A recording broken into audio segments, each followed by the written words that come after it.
We continue working with the example from the previous lesson, and now I'll show you how to draw slots in Onshape. As you can see at first glance, there is no visible command for drawing slots. If you expand this command, you'll find the slot command.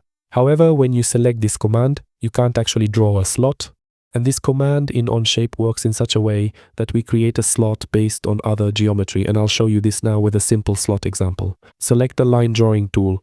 We'll create a new line, for example, a precise 50 millimeters in length. Okay, to do this, you simply need to draw a line and then accurately input its desired length. So first, we carefully select the dedicated line drawing command, then we precisely indicate 2 distinct points, and finally, we meticulously enter the exact numerical value for the length of the line.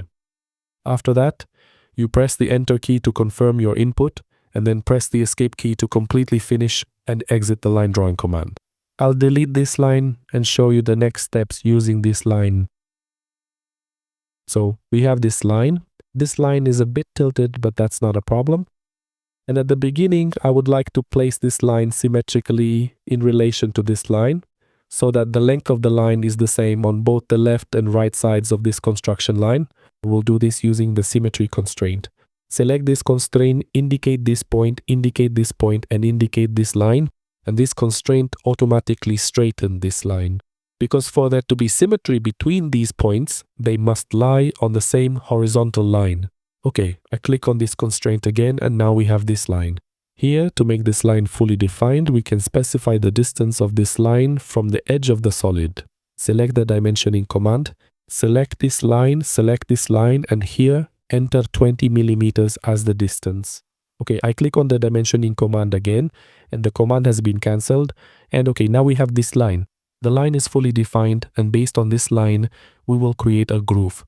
To do this, select this line, choose the slot command, and here double-click the left mouse button to specify the width of the groove. Enter, for example, 10 millimeters, and click the left mouse button to confirm. And that's how we can create grooves in Onshape. Basically, at the beginning, we create the geometry that will serve as the center line of the groove, and then based on that, we can create the groove. And we'll end this lesson here. In the next lesson, I'll show you how to draw an arc, and based on that, we'll also create a groove.